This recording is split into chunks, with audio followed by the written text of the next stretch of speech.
प्रिय भक्तगण, आज हम आपको एक कथा का श्रवण करा रही हूँ जो सुनने मात्र से आपके जीवन में सुख, संपत्ति और धन की वर्षा होगी। तो चलिए कथा को प्रारंभ करते हैं। भगवान शिव माता पार्वती से कहते हैं, कलयुग में औलाद अपने बूढ़े माँ बाप को धोखा देते हैं। फिर माता पार्वती कहती हैं, हे देवों के देव महादेव, कृपया आप मुझे विस्तार से बताएं कि बुढ़ापे में औलाद कैसे धोखा देती है। फिर भगवान शिव कहते हैं, हे देवी, आज मैं आपको कहानी सुनाने जा रहा हूँ, इसलिए हे देवी इस कहानी को ध्यान से सुने और अंत तक देखें। अगर आप ये कहानी सुन रहे हैं तो पूरा सुनिए इस कथा को, आधा अधूरा छोड़कर जाने की गलती मत करिएगा, क्योंकि इस पवित्र कथा को पूरा सुनने से मनचाहा फल की प्राप्ति होगी। इसलिए इस कथा को पूरा सुने। आप शिव भक्त हैं तो भोलेनाथ का अनादर ना करें। तो चलिए कहानी प्रारंभ करते हैं। भोला अपने परिवार के साथ काशी में रहता है। आज उसके बेटे रौनक का जन्मदिन है। सब मिलकर उसका जन्मदिन मना रहे थे। रौनक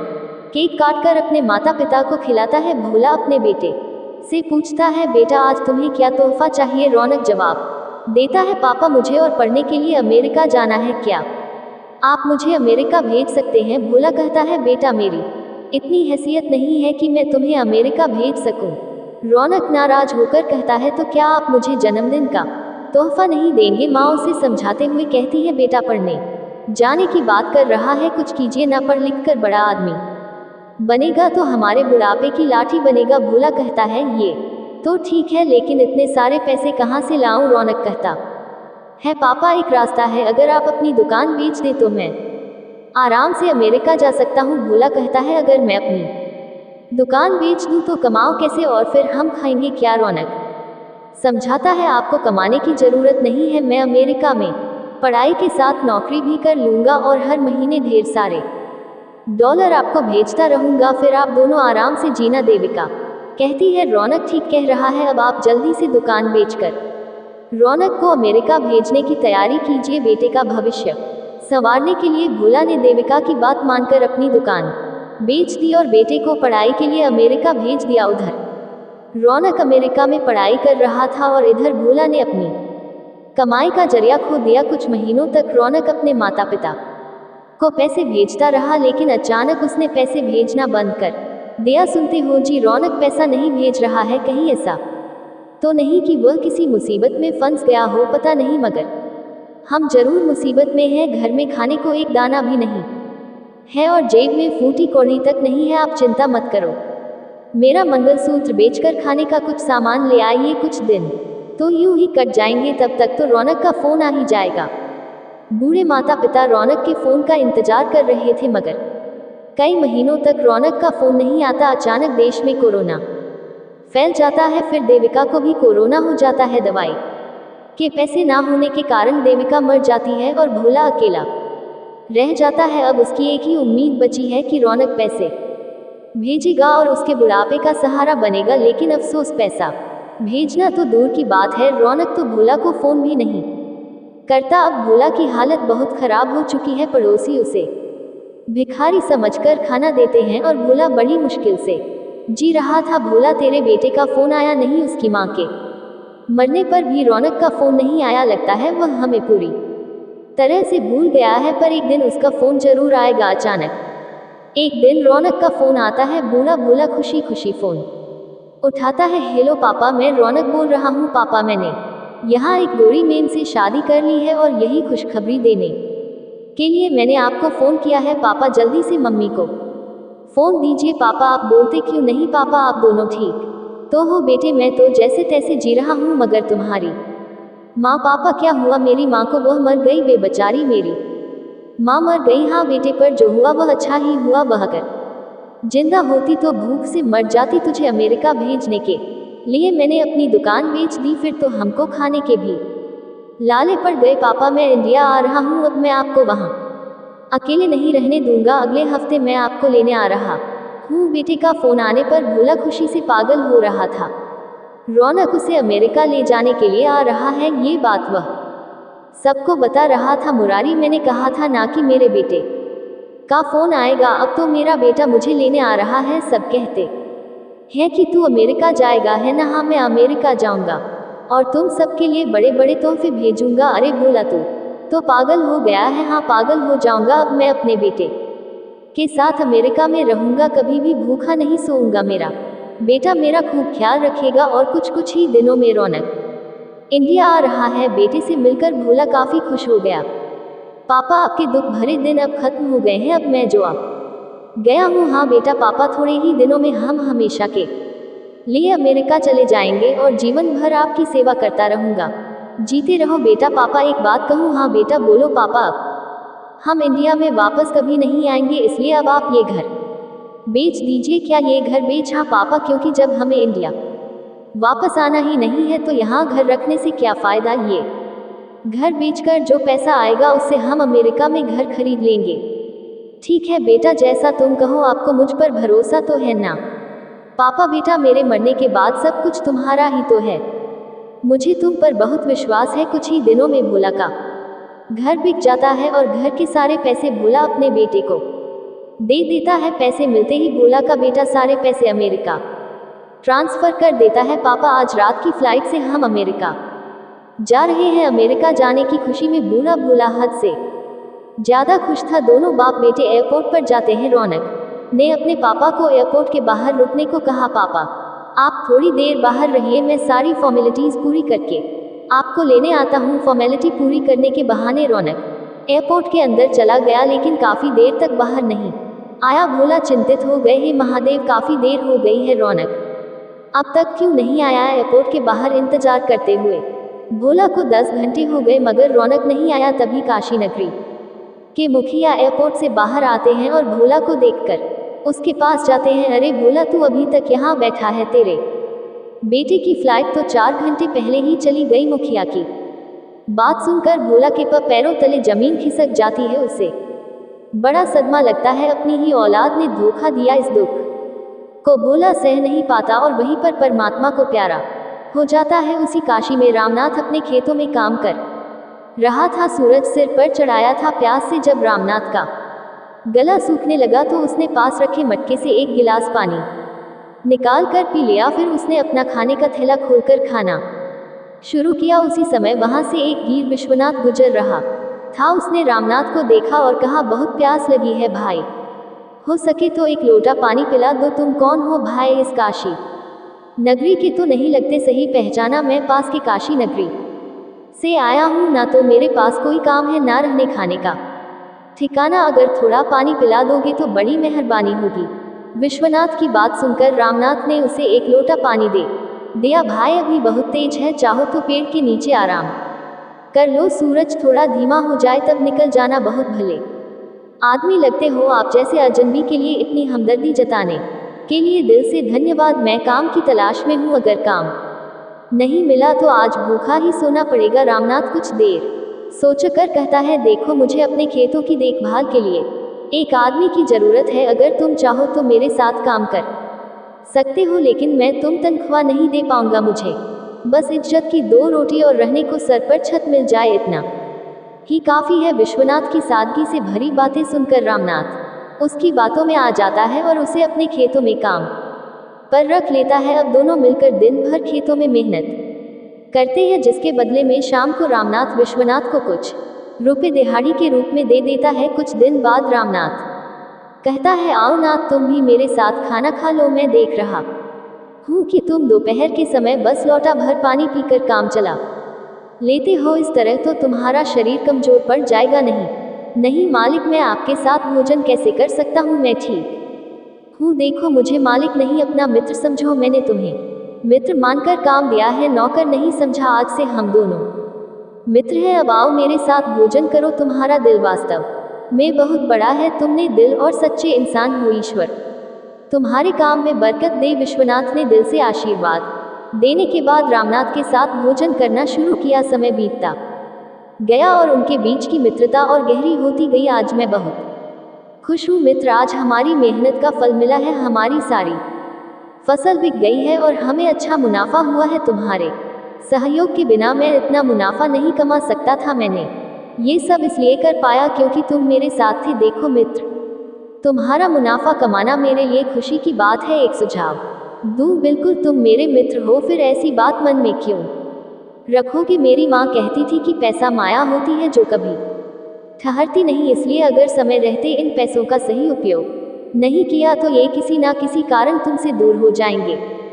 बात तो सही है, लेकिन मैं करूं तो क्या करूं, मेरी मानो तो इन पैसों से जमीन खरीद लो। जमीन की कीमत समय के साथ बढ़ती ही जाती है। आज खरीदी हुई जमीन कल तुम्हें दोगुना लाभ देगी। विश्वनाथ का सुझाव रामनाथ को पसंद आ जाता है। अगले दिन विश्वनाथ रामनाथ को पास के काशी नगरी में एक आदमी के पास ले जाता है। बिल्कुल सही है भाई जी, मैं आपको इतना अच्छा प्लॉट दिखाऊंगा कि आप यकीन नहीं करेंगे। ये जमीन इतनी सस्ती है, पूरे इलाके में सबसे कम दामों पर बेहतरीन जमीन दिला सकता हूँ। वह आदमी रामनाथ को एक जमीन दिखाता है जिसकी कीमत रुपए लाख थी। नहीं, रुपए लाख बहुत ज्यादा है, मेरे पास इतने नहीं है, आप मुझे कोई सस्ती सी जमीन दिखाएं। भाई रामनाथ, मेरी सलाह मानो तो आप यह जमीन ले लो। मेरे एक मित्र ने इसी काशी नगरी में जमीन खरीदी थी जो 2 साल में 3 गुना हो गई थी। जब तक आपका मन करे आप ये जमीन रख सकते हैं, और अगर बेचने का मन करे तो बेच देना, आपको हर हाल में मुनाफा ही होगा। भाई ये तो ठीक है, लेकिन सच बताऊं तो मेरे पास इतने पैसे नहीं है। अरे देखो, अगर तुम्हारे पास कोई गहना है तो उसे बेचकर यह जमीन खरीद लो। जब इसका दाम बढ़ जाए तो गहने फिर से खरीद लेना। रामनाथ बहुत ही सीधा साधा व्यक्ति था। वह विश्वनाथ की चालबाजी को समझ नहीं सका और अपनी बेटी के विवाह के लिए खरीदे हुए गहने बेचकर वह जमीन खरीद ली। कुछ दिन बाद अचानक विश्वनाथ ने खेतों पर काम कर बंद कर दिया। ना जाने मेरा मित्र कहाँ है और किस हालत में है, कहीं उस पर कोई मुसीबत तो नहीं आ गई। मुझे जाकर पता करना चाहिए। अपने मित्र के लिए चिंतित होते हुए रामनाथ आसपास के काशी नगरी में जाकर पता लगाता है, लेकिन जैसे विश्वनाथ ने बताया था उस पते पर विश्वनाथ की कोई जानकारी नहीं मिलती। कुछ दिन बाद रामनाथ को अपनी जमीन की याद आती है। कई दिन हो गए मैं अपनी जमीन की तरफ भी नहीं गया, आज जाकर उधर चक्कर लगाकर आता हूँ। जैसे रामनाथ काशी नगरी में अपनी जमीन के पास पहुँचता है, उसके पैरों खिसक जाती है। अरे मित्रनाथ, तुम यहाँ मेरी जमीन पर खेती कर रहे हो, मुझे कुछ बताया भी नहीं और अचानक ही गायब हो गए। मैं तुम्हारे बताए पते पर भी गया था, लेकिन वहाँ भी तुम्हारा कोई पता नहीं चला। आखिर यह सब क्या हो रहा है? अरे तुम कौन हो, किसके मित्र हो? यह मेरी जमीन है जिसे मैंने नकद पैसे देकर खरीदी है। चुपचाप यहाँ से चले जाओ, नहीं तो तुम्हें घर जाने लायक नहीं छोड़ूंगा। विश्वनाथ की बात सुनकर रामनाथ को गहरा सदमा लगता है। तुम ये कैसी बातें कर रहे हो? मैंने तुम्हें आसरा दिया, काम दिया, भोजन दिया, इतना ही नहीं मैंने तुम्हें अपने दिल में स्थान दिया और अपना मित्र बनाया, और तुमने मुझे ही धोखा दिया। तुम्हारे पास क्या सबूत है कि यह जमीन तुम्हारी? रामनाथ की बात सुनकर विश्वनाथ जमीन के कागज लाकर उसे दिखाता है। तुम सिर्फ बेवकूफ ही नहीं बल्कि मूर्ख भी हो। जमीन के कागजों पर अंगूठा लगवा समय मैंने धोखे से तुमसे उन कागजों पर अंगूठा लगवा लिया था जिसमें लिखा था कि तुम यह जमीन मेरे नाम कर रहे हो। अब इस जमीन का कानूनी मालिक मैं हूँ, तुम चाहकर भी मेरा कुछ नहीं बिगाड़ सकते। विश्वनाथ की बात सुनकर रामनाथ रोता बिलखता अपने घर लौट आता है। घर आकर वह अपनी पुत्री को सारी बातें बताता है। आप चिंता ना करें पिताजी, मैं कोई हल निकालती हूँ। नहीं बेटा, तुम्हें उससे उलझने की कोई ज़रूरत नहीं है। मैं दिन रात मेहनत करके फिर से तेरे लिए गहने बनवा दूंगा। मुझे माफ़ कर दे बेटा, तेरी शादी के गहने मैंने उस धूर्त के कहने पर बेचकर उस जमीन में लगा दिए। अगले दिन रामनाथ की बेटी शांति अपने होने वाले पति को सारी बातें विस्तार से बताती है। ये तो बहुत बड़ी धोखाधड़ी हो गई है पिताजी के साथ, लेकिन तुम फिक्र मत करो, क्योंकि पिताजी ने तो तुम्हें उससे उलझने के लिए मना किया है। उस धोखेबाज आदमी को मैं सबक सिखाऊंगा। विश्वनाथ जी, एक पार्टी है जो आपको आपकी जमीन की दुगनी कीमत देने के लिए तैयार है। आप कहें तो आपकी बात करवाऊं उससे। क्या सचमुच मुझे इस जमीन के 10 लाख मिल सकते हैं? अरे क्यों नहीं भाई जी, आप बस एक बार हाँ बोलिए, फिर देखिए मेरा कमाल। पूरे 10 लाख पाने की खुशी में विश्वनाथ जमीन बेचने के लिए तैयार हो जाता है। अगले ही दिन एक शहरी बाबू सूट बूट पहनकर आया और बैग भरकर नोट विश्वनाथ को थमा दिया। मुझे पता है कि तुम अनपढ़ हो, चाहो तो किसी पढ़े लिखे आदमी को बुलाकर यह रुपए गिनवाला है। अब बस बिना किसी देरी के यह जमीन मेरे नाम कर दीजिए। अनपढ़ जरूर हूँ, लेकिन बेवकूफ़ नहीं। पैसे गिनना हम बहुत अच्छी तरह से जानते हैं, हमें किसी की ज़रूरत नहीं है। विश्वनाथ रुपए गिनने के बाद जमीन के कागज़ पर दस्तखत कर देता है। दरअसल खरीदार बनकर आए रामनाथ के दामाद रमेश ने गड्डिया में ऊपर असली नोट रखकर बाकी नकली नोट थमा दिए थे। 2 दिन बाद विश्वनाथ रोता पीटता प्रॉपर्टी डीलर के पास आता है, तुमने मेरे साथ धोखा किया है, सच सच बता कौन थी वो पार्टी जिसने मुझे नकली नोट थमा करा जमीन अपने नाम करवा ली, बता वरना तुझे पुलिस के हवाले कर दूंगा। हाँ हाँ चलो पुलिस के पास, अगर पुलिस के पास जाओगे तो मैं सबसे पहले पुलिस को बताऊंगा कि कैसे तुमने मुझे कुछ रुपयों का लालच देकर उस गरीब रामनाथ से गलत कागजों पर साइन करवाए थे। अपनी पोल खुलती देख विश्वनाथ चुपचाप वहां से चला जाता है। विश्वनाथ अपनी ही चालबाजियां का शिकार हो गया था। रामनाथ के दामाद और बेटी ने थोड़ी चालाकी और सूझबूझ से अपने पिता की जमीन विश्वनाथ से वापस ले ली थी। शांति उत्तर प्रदेश के एक छोटे से काशी के गांव में रहती थी। 12वीं तक पढ़ाई करने के बाद उसके बापू ने उसे आगे पढ़ने से मना कर दिया था, इसलिए अब वह सिलाई कढ़ाई सीख रही थी। एक दिन शांति के लिए शहर से एक रिश्ता आया।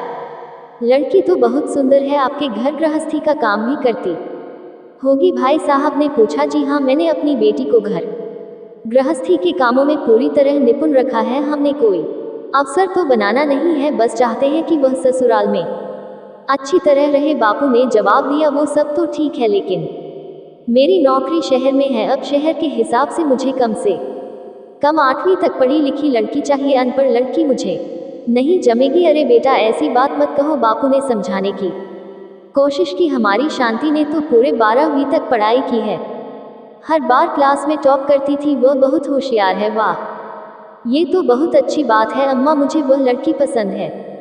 शांति की पसंद नापसंद की कोई बात ही नहीं थी, अब तो उसे बस ये कहकर मना लिया गया था कि शादी के बाद वह शहर में रहेगी। रमेश सरकारी विभाग में चपरासी था, फिर भी सरकारी नौकरी का गौरव उसकी मां के सिर चढ़कर बोल रहा था। शादी के बाद देखना शांति, मेरे कपड़े अच्छे से धोकर और इस्त्री कर देना। तुम्हें पता है मैं एसडीएम के दफ्तर में काम करता हूँ, मेरी सरकारी नौकरी है, बड़े बड़े अफसरों के साथ काम करना होता है, ये बहुत बड़ी नौकरी होती है। अगर इस टीम में मेरी तरक्की होगी तो मैं भी एसडीएम बन सकता हूँ।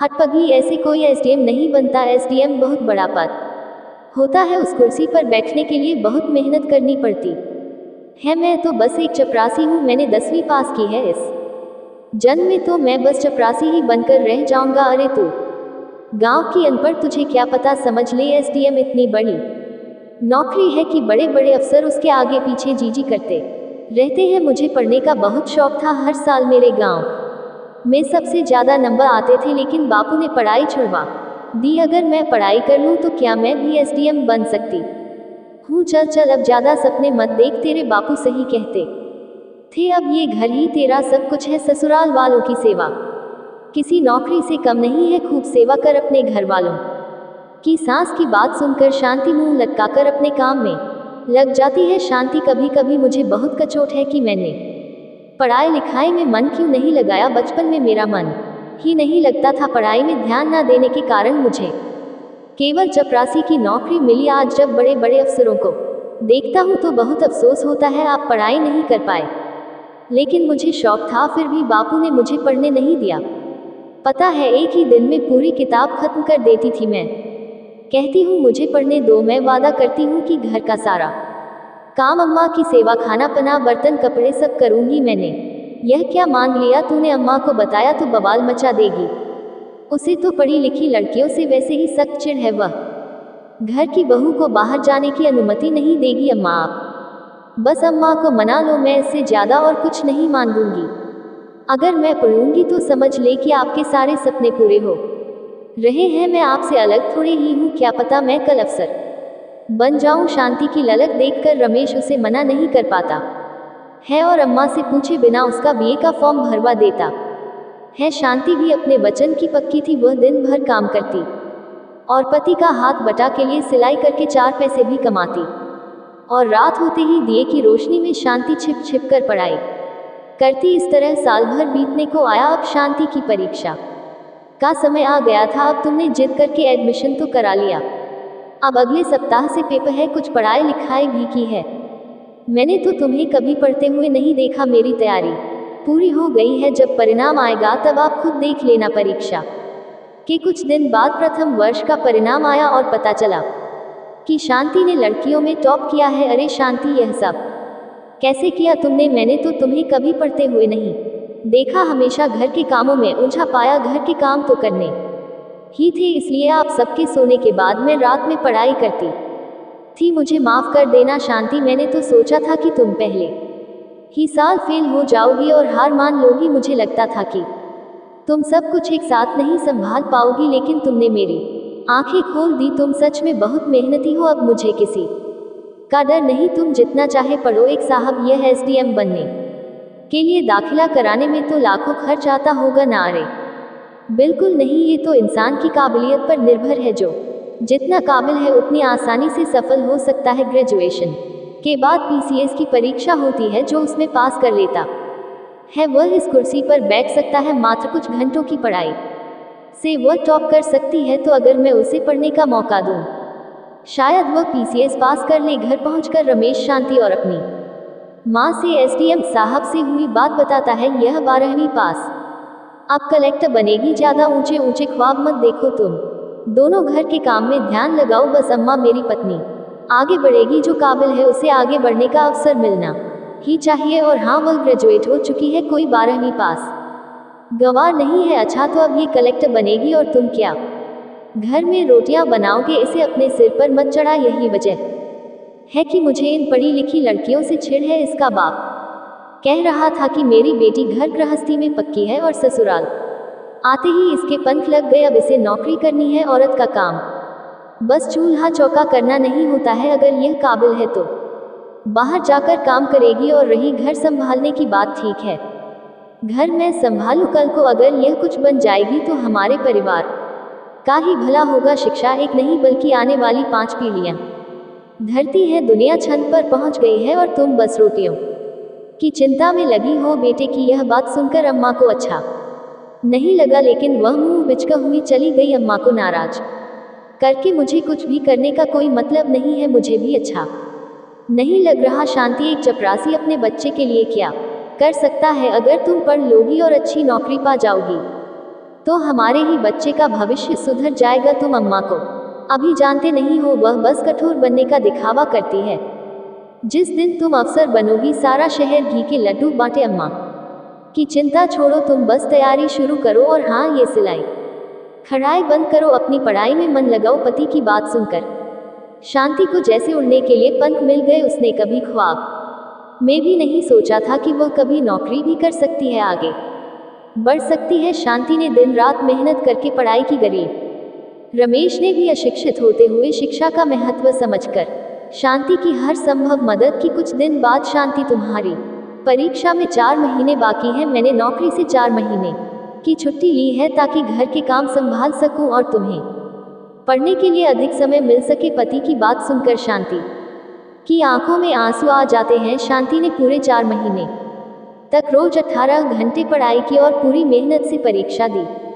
4 महीने बाद रमेश ने अपनी नौकरी पर वापस जाना शुरू कर दिया। कुछ दिनों बाद शांति का परिणाम घोषित हुआ और उसने पहले ही प्रयास में एसडीएम के पद पर नियुक्ति पा ली। अब हर जगह, काशी नगरी, शहर कस्बे में शांति के ही चर्चे थे। जल्द ही पत्रकार शांति के घर में जमा होने लगे। उन्होंने पूछा, आप अपनी सफलता का श्रेय किसे देना चाहेंगी? उन्होंने एक और सवाल पूछा, क्या आपको इस बात से शर्म नहीं आएगी कि जिस दफ्तर में आप मुख्य अधिकारी बनेंगी वहां आपके पति चपरासी हैं? शांति ने उत्तर दिया, मैं इस सवाल का कोई जवाब नहीं देना चाहती। आप कोई दूसरा सवाल पूछिए। पत्रकार शांति से बार बार यही जानना चाहते थे कि चपरासी की पत्नी एसडीएम बनकर कैसा महसूस कर रही है। उन्होंने रमेश से भी पूछा, आप चपरासी हैं और आपकी पत्नी पीसीएस अधिकारी बन गई है, कैसा लग रहा है आपको? क्या आप अपने आप को छोटा महसूस कर रहे हैं? कुछ ने कहा, अब तो आपके मजे हैं, पत्नी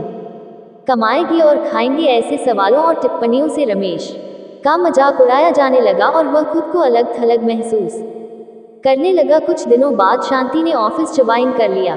ड्यूटी ज्वाइन करने के बाद शांति ने कहा, देखो अब मैं एसडीएम बन गई हूँ, अब तुम चपरासी की नौकरी छोड़ दो। रमेश ने जवाब दिया, यह मेरा काम है, भूलो मत। एक समय में इसी नौकरी से हमारा घर चलता था, जो बीत गया सो बीत गया, लेकिन अब मुझे शर्म आती है। मेरी भी समाज में कुछ इज्जत है। देखो शांति, नौकरी तो मैं नहीं छोड़ूंगा, चाहे जो हो जाए। धीरे धीरे दोनों के रिश्ते में खटास आने लगी। एक दिन शांति तलाक के कागज लेकर रमेश के पास आए और कहा, अब मेरे इस घर में रह पाना संभव नहीं है, हमारा कोई मेल नहीं है, रोज के झगड़ों के कारण मैं अपने काम पर ध्यान नहीं दे पा रही हूँ। मैं चाहती हूँ कि तुम इन पेपर पर साइन करो और मुझे आज़ाद करो। शांति 5 साल की शादी को खत्म कर चली गई और रमेश बेचारा धोखा खाकर खड़ा सोच रहा था कि आखिर गलती कहाँ हो गई। क्या एक गरीब आदमी ऊंचाई पर पहुंचने की कोशिश नहीं कर सकता? क्या पत्नी को आगे बढ़ाने के लिए प्रोत्साहित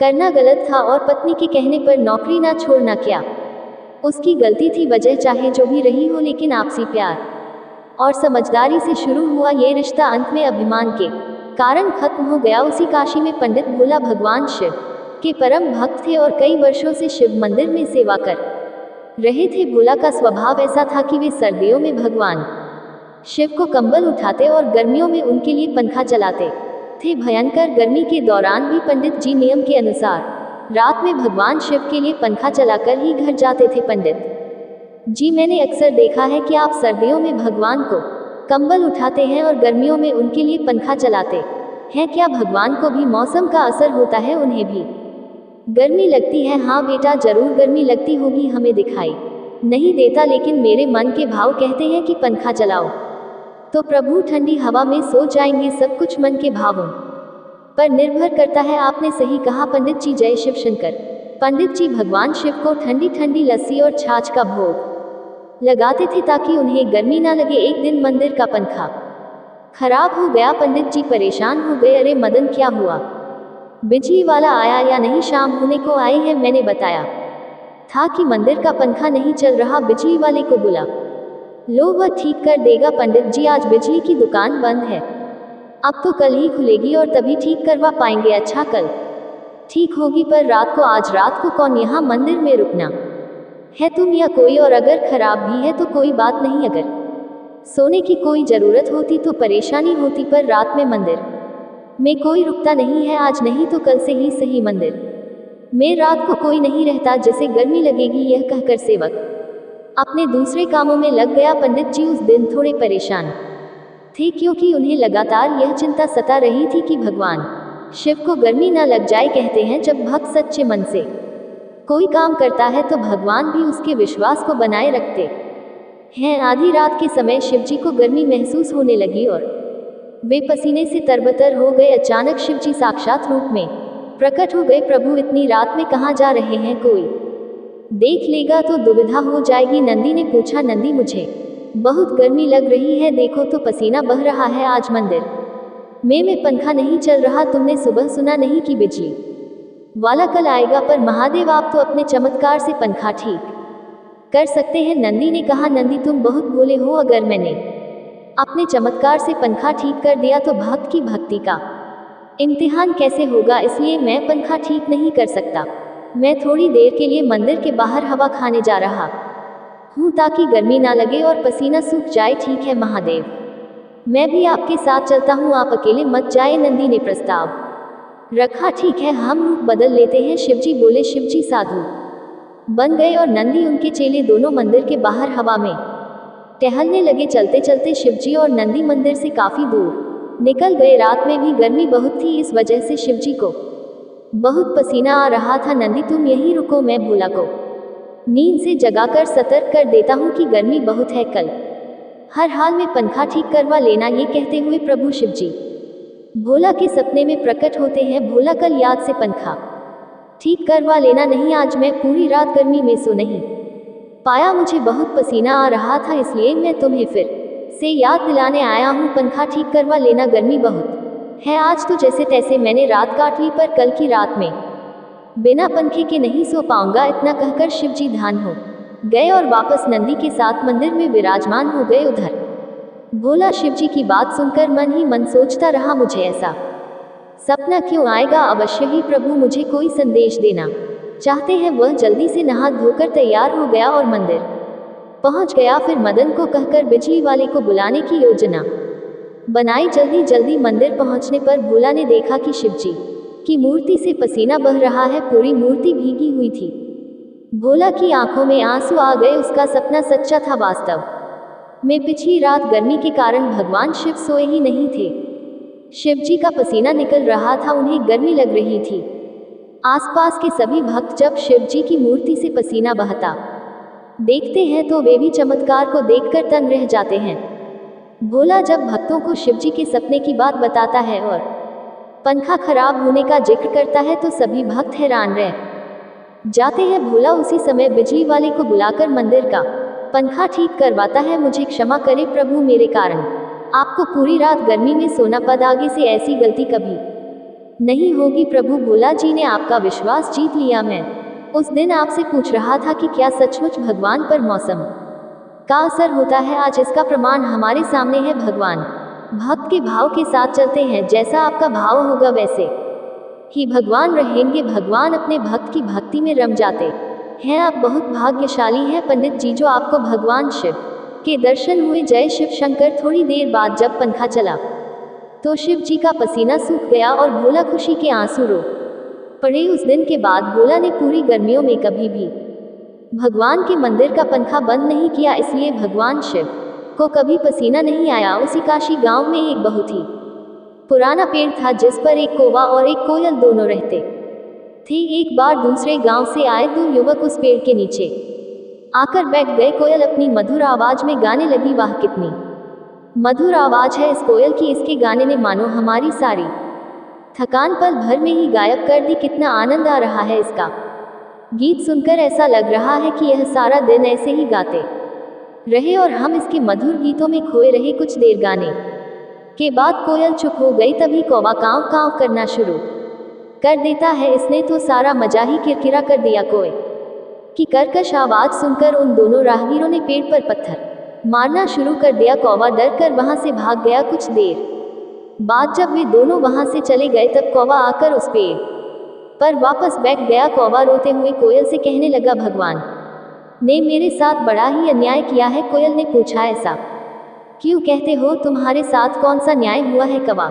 बोला, देखो ना बहन, एक तो भगवान ने मुझे इतना काला रंग दे दिया और ऊपर से आवाज भी कर्कश वाली दे दी। जहां भी बैठकर कुछ बोलना चाहूं तो लोग आवाज सुनकर पत्थर मारने लगते हैं। और एक तुम हो, भले ही तुम्हारा रंग काला हो, लेकिन बोली इतनी मीठी है कि तुम्हें सभी सुनना चाहते हैं, तुम्हें कोई नहीं भगाता। यही तो विधाता का खेल है। कोयल ने कहा, मेरे भाई जिसे जैसा बनाता है उसे वैसे ही स्वीकार करना पड़ता है। कौवा बोला, तुम मुझे कोई ऐसा उपाय बताओ जिससे मेरी भी आवाज तुम्हारी तरह मधुर हो जाए। कोयल ने कहा, ये तो कोई नहीं कर सकता कि तुम्हें कोयल बना दे सिवाय शिव जी के। भगवान के विधि विधान को बदलने की क्षमता तो केवल शिव जी के ही पास है। वही है जो ब्रह्मा जी के लेख में परिवर्तन कर सकते हैं। अगर तुम कैलाश जाकर शिव जी से प्रार्थना करो तो वे अवश्य तुम्हारी सहायता करेंगे। ये कहकर वह उड़ गया। 2 दिन का सफर तय करके वह कैलाश पहुंच गया और शिव जी को प्रणाम कर कहा, प्रभु कागराज आज किस कारण वश कैलाश आया है। इसके बाद कोयल ने अपनी सारी व्यथा शिव जी को सुना दी। उसकी कहानी सुनने के बाद शिव जी बोले, हे काग, तुम इतने दुखी मत हो, मैं तुम्हें वैसा बना दूंगा जैसा तुम चाहते हो। लेकिन मैं चाहता हूं कि कोयल बनने से पहले तुम एक बार कोयल से जाकर पूछ लो कि वह कितनी सुखी है। शिव जी की बात सुनकर कौवा कोयल के पास जा पहुंचा और अपनी और शिव जी के बीच हुई सारी बात बता दी। फिर कोयल कहने लगी, भैया मेरी आवाज भले ही मीठी है पर मेरा रंग काला है। अंधेरे में मैं दिखाई नहीं देती। मुझसे अच्छी जिंदगी तो हंस की है जो कितना सफेद है और सभी उसे देखना चाहते हैं। वह सारा दिन सरोवर में रहता और बहुत सुंदर लगता है। कोयल की बातें सुनकर कोयल का मन बदल गया और वह फिर शिव जी के पास पहुंचा।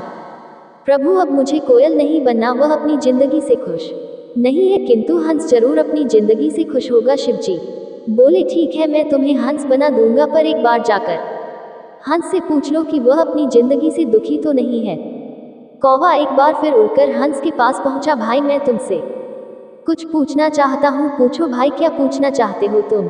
तो अपनी जिंदगी में बहुत खुश होगे ना? नहीं भाई, मुझे हमेशा डर लगा रहता है कि कहीं कोई मेरा शिकार ना कर ले। आजकल कोई पानी में रहने वाले पशु पक्षियों को मार कर खा लेता है। मुझे तो हर समय यही डर लगा रहता है कि कहीं कोई मुझे मार ना दे। सच कहूँ तो जी तो तोते की अच्छी होती है, उसका हरा रंग और लाल चोंच बहुत सुंदर होती है। हंस की बात सुनकर कौवा तोता बनने की ख्वाहिश पाल लेता है और फिर शिव जी के पास जाकर कहता है, प्रभु मुझे तोता बना दीजिए। काक, तुम एक बार तोते से जाकर पूछो कि क्या उसे अपनी जिंदगी से कोई शिकायत है। फिर कौवा तोते के पास गया और उससे पूछा, दोस्त तुम तो अपनी जिंदगी में बहुत खुश हो गए, तुम्हें कोई शिकायत नहीं होगी, तुम अपनी चोंच से स्वादिष्ट खाना खाते हो, तुम्हारा रंग हरा भरा और खूबसूरत है और तुम्हारी लाल सुंदर चोंच भी है, तुम्हें सभी लोग देखकर खुश होते हैं। तोता जवाब देता है, मेरी सुंदरता ही तो मेरी मुसीबत है, मुझे हमेशा डर लगा रहता है कि कोई मुझे पकड़कर पिंजरे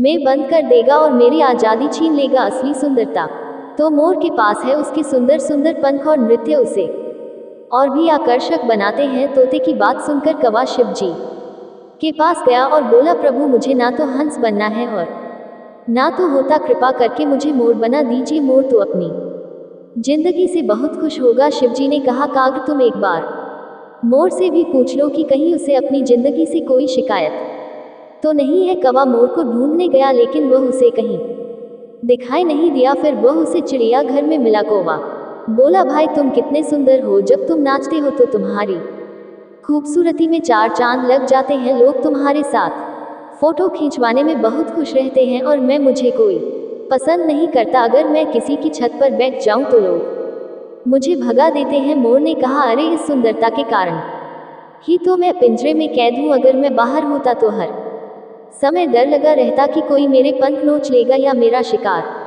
कर लेगा। सबसे अच्छी जिंदगी तो तुम्हारी है, ना तुम्हें कोई पकड़ता है और ना ही तुम्हारा शिकार करता है, तुम अपनी आज़ादी में रहते हो लेकिन फिर भी तुम्हें अपने रंग और आवाज से शिकायत है। सच कहूँ तो यही तुम्हारी सुरक्षा का कारण है। मैं तो ईश्वर से प्रार्थना करता हूँ कि अगले जन्म में मुझे कौवा ही बनाना। मोर की बात सुनकर कौवा को समझ में आ गया कि ईश्वर वही करता है जो हमारे लिए अच्छा होता है, ना कि जो हमें पसंद हो। ये सोचकर कौवा फिर शिवजी के पास पहुंचा और कहने लगा, प्रभु मुझे ना तो तोता बनना है, ना कोयल, ना हंस और ना मोर, मैं जैसा हूँ वैसा ही ठीक हूँ। शिवजी उसकी बातें सुनकर हंसे और बोले, काग यही तो मैं तुम्हें समझाना चाहता था, हमें खुद की तुलना दूसरों से नहीं करनी चाहिए, क्योंकि यह हमेशा दहक का कारण बनती है। हर कोई अपने आप में श्रेष्ठ है। अब कोए को सारी बात समझ में आ चुकी थी। वह शिव जी से आज्ञा लेकर खुशी खुशी वापस चला गया। इतना कहकर भगवान शिव इस कहानी को समाप्त करते हैं। इस वीडियो को बोलते समय कोई त्रुटि हो तो मैं क्षमा चाहती हूँ। उम्मीद है आप सभी को यह वीडियो अच्छी लगी होगी। अगर आप शिव के सच्चे भक्त हैं तो चैनल को सब्सक्राइब और वीडियो को लाइक करके कमेंट में हर हर महादेव लिख दीजिए।